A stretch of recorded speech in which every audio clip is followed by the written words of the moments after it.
Why protein obsession is bad for our health. There's no doubt about it. As a society, we are obsessed. Hi, I'm Michelle Wisla from Our Conscious Kitchen, and today I'm going to talk about this protein obsession that has taken over the way we eat. You've probably heard at least one of the popular diet plans that are around now, the ketogenic diet, the paleo diet, or the Atkins diet.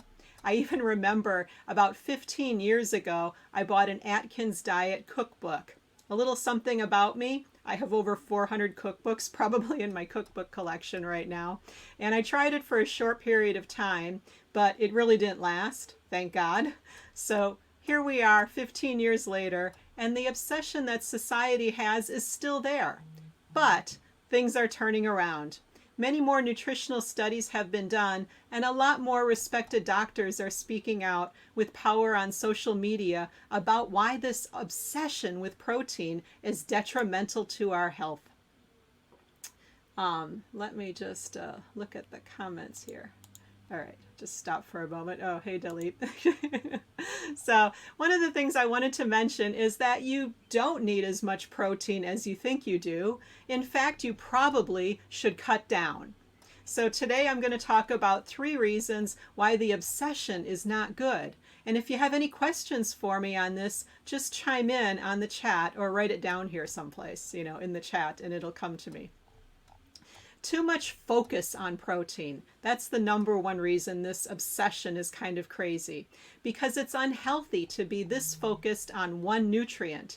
It's mainly because this nutrient has become synonymous or associated with some of the foods that we eat that are on our plate. It's associated with dairy, meat, and eggs. A lot of people, when they pull together a dinner plate, they think about having a protein, a vegetable, or a starch. I'm a child of the 70s, and that was the way my mom looked at pulling together our meals. But why was that? Why is that? A vegetable is a type of food, a starch is a type of food, but a protein is a nutrient. It's actually not one type of food. It kind of confuses the issue because, even though meat, dairy, and eggs, and all plant foods are proteins, they have some protein in them too.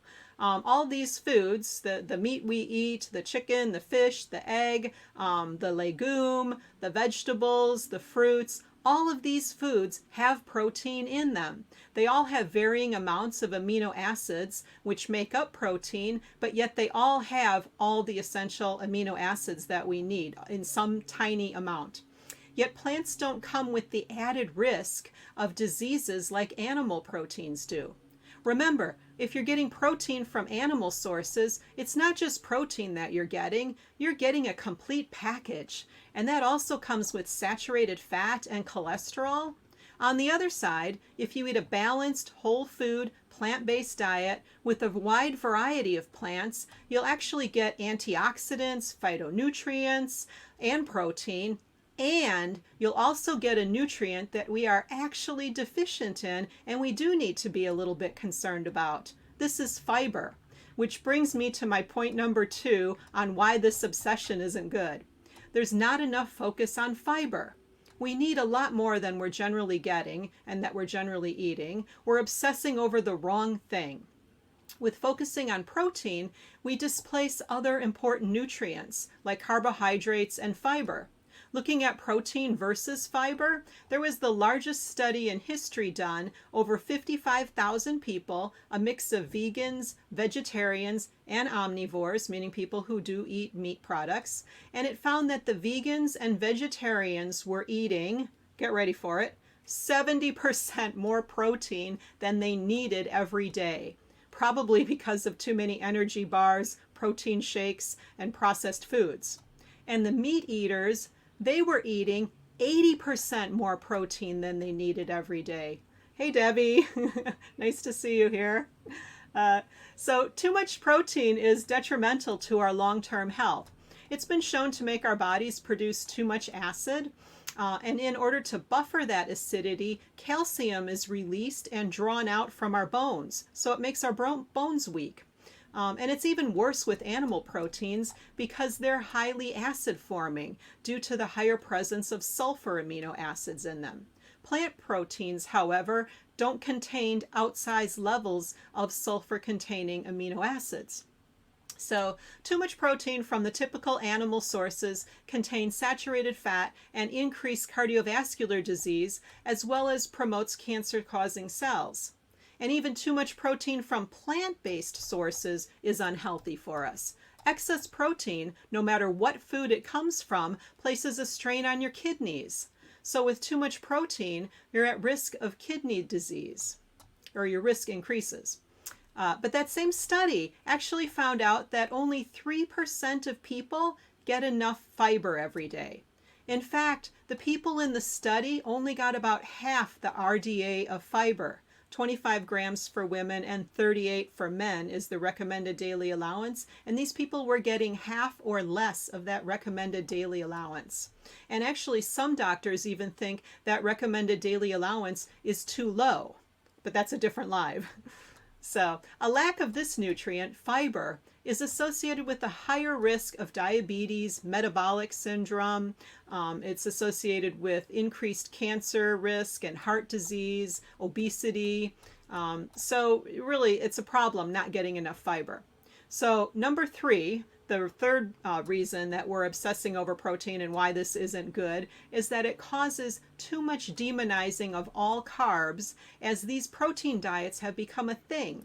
We only need to cut out bad carbs, i.e. the refined carbs, those with low fiber amount, which is mainly the white sugars and the white flours out there. The other carbs actually need to stay in our diet and probably be increased as the protein is decreased. They're part of a whole food, plant-based eating pattern that can actually get more fruits and vegetables and legumes and nuts and seeds on your plate. The refined carbs found in overly processed foods trick our taste receptors too. They're typically engineered to be crave-worthy, and they create cravings for foods that are higher in sugar, oil, and salt. So more natural foods, like plant foods, seem bland then when you eat them. But our taste buds change every 2 weeks or so.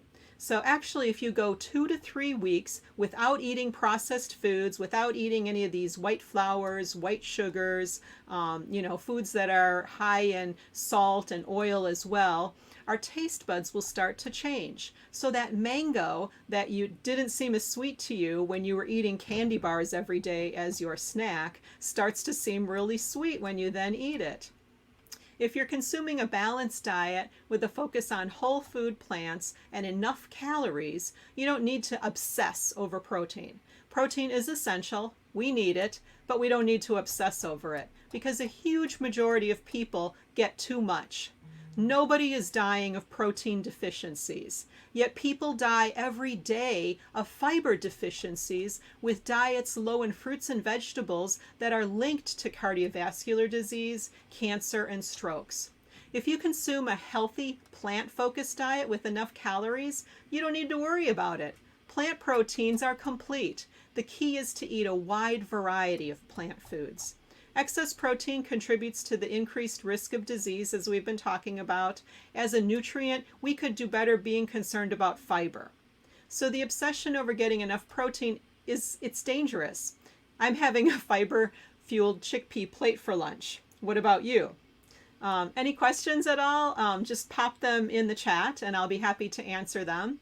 And if you enjoyed this chat and if you found this interesting, and if you want to learn more about the science of food and nutrition, where they intersect, if you're busy but you still want to understand something about food, eating, and optimizing your nutrients, then I'm going to make it easy for you. You can go to my website, ourconsciouskitchen.com, and I'll give you a free checklist to set up your kitchen with the healthiest plant staples.